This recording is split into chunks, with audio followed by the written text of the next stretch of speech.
Търсите ли бърз и печеливш начин за рециклиране на кабели?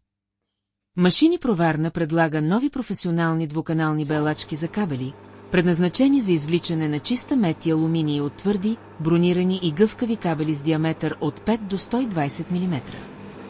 Машината е създадена за висока производителност и надеждна ежедневна работа. При налична суровина и нормално натоварване, инвестицията може да се изплати само за до 14 дни. Моделът разполага с два работни канала. Производителност до 1200 кг на ден. Мощен 3000 вата мотор-редуктор. Избор между еднофазно или трифазно захранване. Едновременно разрязване на кабела от двете страни.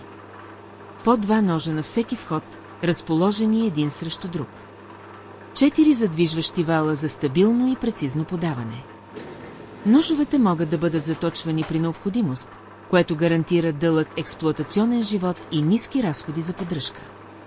Всяка машина се предлага с 12 месеца гаранция. Свържете се с машини Проварна още днес и започнете да превръщате отпадъчните кабели в реална печалба.